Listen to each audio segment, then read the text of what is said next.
अभी हम करेंगे संज्ञा के भेद।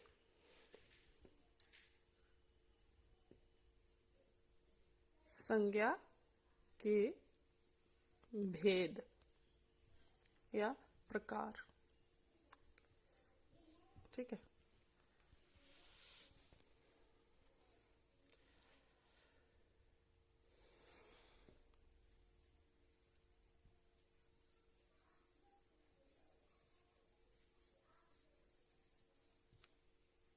ठीक है, तो संज्ञा के भेद। संज्ञा के मुख्यतः 5 भेद माने जाते हैं। संज्ञा के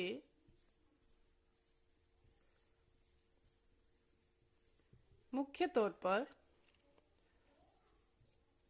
5 भेद माने जाते हैं। कितने भेद माने जाते हैं? 5 भेद। संज्ञा के कितने भेद होते हैं?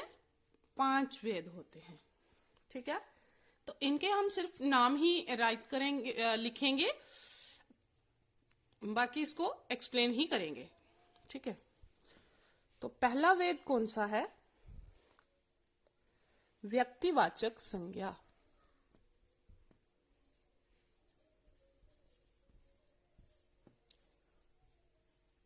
व्यक्तिवाचक संज्ञा।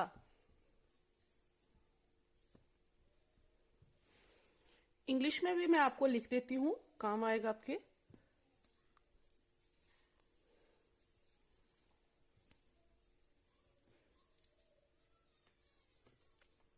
प्रॉपर नाउन, व्यक्तिवाचक संज्ञा। तो व्यक्तिवाचक संज्ञा क्या होती है कि जिस संज्ञा शब्द से किसी विशेष व्यक्ति, वस्तु या स्थान का बोध होता हो, उसको व्यक्तिवाचक संज्ञा कहते हैं। क्या कहते हैं? उसको व्यक्तिवाचक संज्ञा कहते हैं, जिससे किसी विशेष व्यक्ति, वस्तु, स्थान आदि का बोध होता हो, उसको व्यक्तिवाचक संज्ञा कहते हैं। उसमें व्यक्तिवाचक संज्ञा के जैसे में क्या क्या आएगा? व्यक्तियों के नाम भी आ जाएंगे, स्थानों के नाम भी आ जाते हैं, वस्तुओं के नाम भी आते हैं। व्यक्तियों के नाम में जैसे श्याम, अमित, कुलदीप, सुरेश आदि, ये नाम किस में आएंगे? व्यक्तिवाचक संज्ञा में। ठीक है, फिर उसमें हमारे विशेष देशों के नाम, दिशाओं के नाम, त्योहारों के नाम, दिनों के नाम, ये सारे किस में आएंगे? व्यक्तिवाचक संज्ञा में। ठीक है, तो क्या होते हैं व्यक्तिवाचक संज्ञा? कि जिस संज्ञा शब्द से किसी विशेष व्यक्ति, पर्टिकुलर विशेष व्यक्ति, वस्तु, स्थान आदि का बोध होता है, उसको कहते हैं व्यक्तिवाचक संज्ञा। ठीक है, नेक्स्ट है, दूसरा है जातिवाचक संज्ञा। जातिवाचक संज्ञा। तो जातिवाचक संज्ञा कॉमन नाउन।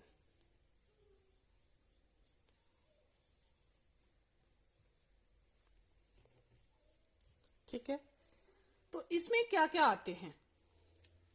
जातिवाचक संज्ञा में क्या क्या आता है? क्या होती है जातिवाचक संज्ञा?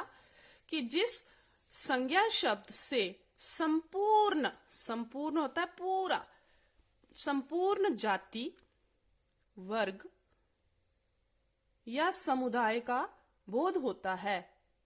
ठीक है, उसे क्या कहते हैं? जातिवाचक संज्ञा कहते हैं। ठीक है, जिसमें संपूर्ण जातियों का, संपूर्ण जाति, संपूर्ण वर्ग, संपूर्ण समुदाय का बोध होता है। बोध होता मतलब पता चलता है, उसे हम जातिवाचक संज्ञा कहते हैं। जैसे बालक, जैसे बालक, तो बालक किसी को भी बोल सकते हैं ना, ये नहीं है कि एक ही का नाम है बालक, नहीं, बालक किसी भी बच्चे को बालक बोल सकते हैं। ठीक है। पुस्तक, तो आपकी जैसे आपकी हिंदी की पुस्तक है, उसको भी पुस्तक बोलते हैं।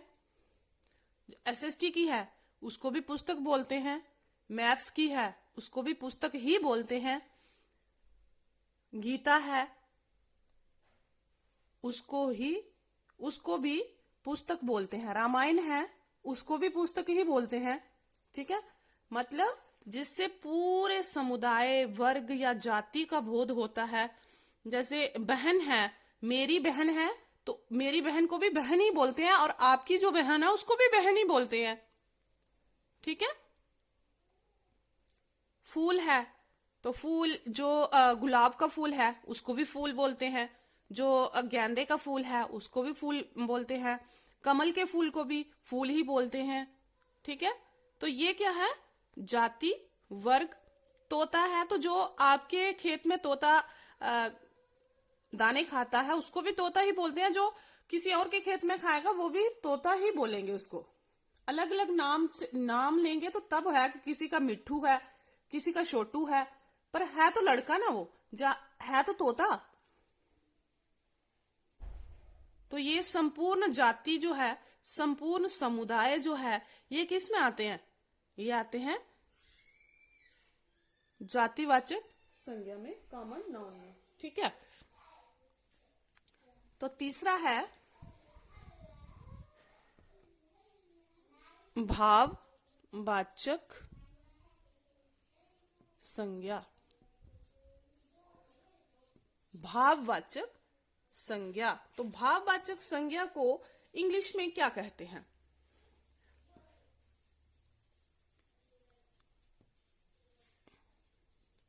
Abstract noun. ठीक है। भाववाचक संज्ञा। अब भाववाचक संज्ञा क्या होती है, इसमें क्या क्या आता है, ये किसका बोध करवाती है? तो वह शब्द जो किसी गुण, दशा, अवस्था या भाव का बोध करवाते हैं उनको भाववाचक संज्ञा कहते हैं। क्या कहते हैं उनको? भाववाचक संज्ञा कहते हैं। जैसे सुख, दुख, मान, बचपन, बुढ़ापा, मित्र, मित्र नहीं आएगा इसमें, मित्रता, जवानी, शत्रुता, उदारता, शीतलता, गर्मी, मिठास आदि। तो ये वाली जो संज्ञा होती है ना, भाववाचक संज्ञा, इसको ना सिर्फ महसूस किया जाता है, इसका अनुभव किया जाता है। ठीक है, इसको सिर्फ हम अनुभव ही कर सकते हैं। इस संज्ञा का केवल अनुभव ही कर सकते हैं। ठीक है। तो व्यक्तिवाचक और भाववाचक संज्ञा, जो संज्ञाएं होती हैं, एक वचन में ही प्रयुक्त होती हैं ये। ठीक है, व्यक्तिवाचक और भाववाचक संज्ञाएं जो हैं ये एक वचन में ही प्रयुक्त होती हैं, परंतु जब विशेष कोई परिस्थितियां आ जाएं, आवश्यकताओं तथा रूढ़ियों के कारण इन्हें एक भाव के लिए प्रयुक्त ना करके व्यक्ति सामान्य या भाव सामान्य के लिए प्रयुक्त किया जाता है। ये जातिवाचक बन जाती है। उस समय ये बहुवचन भी हो सकती है। ठीक है, जैसे है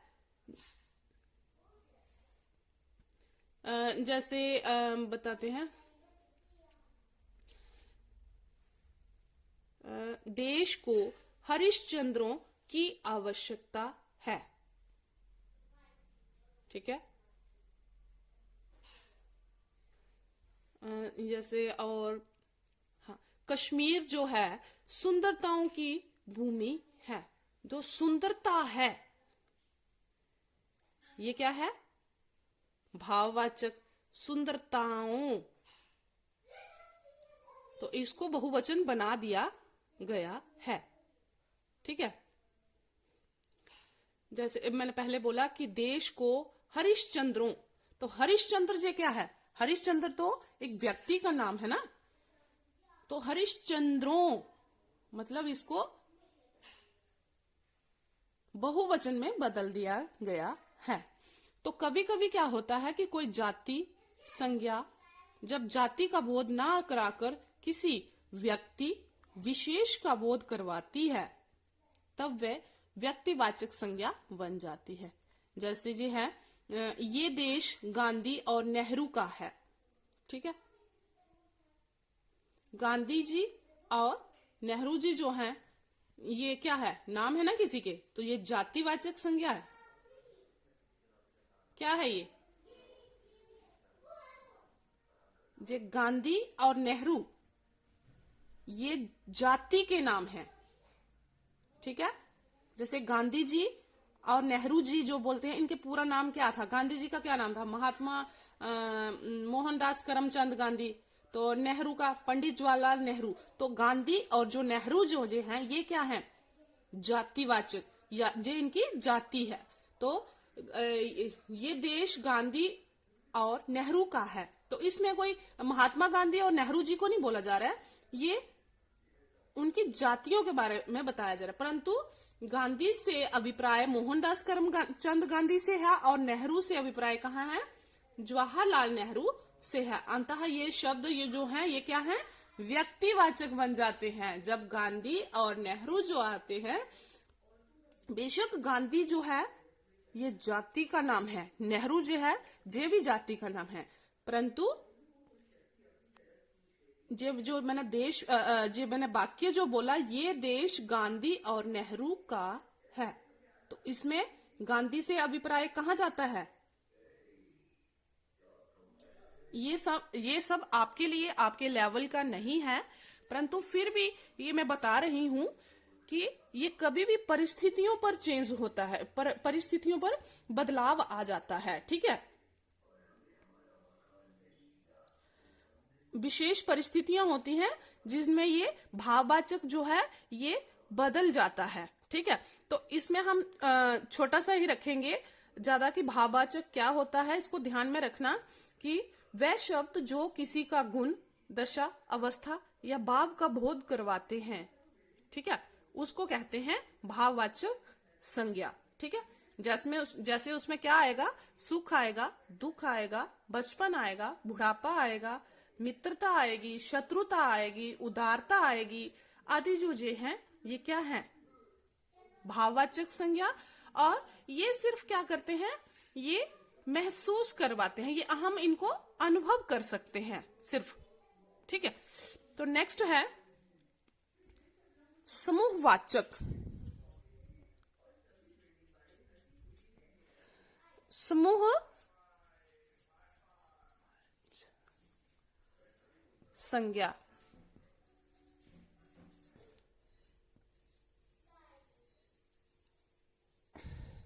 कोलेक्टिव नाउन। ठीक है।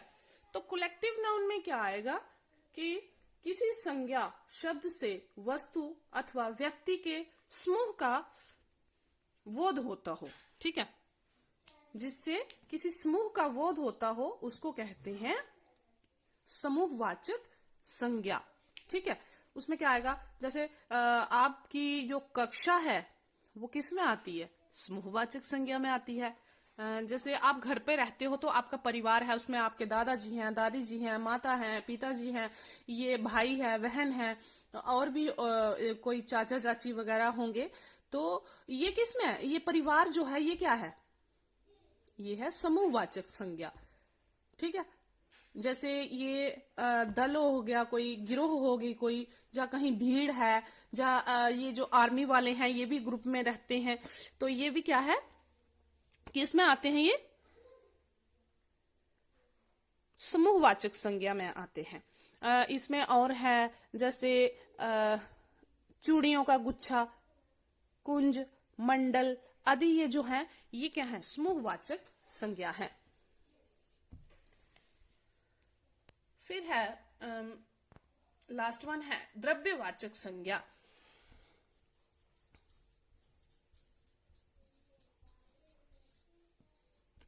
द्रव्यवाचक संज्ञा जिसको बोलते हैं मटीरियल नाउन, मटेरियल नाउन। ठीक है, ये हो गए हमारे 5 संज्ञा के भेद। कितने हो गए? 5। मटेरियल नाउन में क्या क्या आता है, क्या होता है मटेरियल नाउन?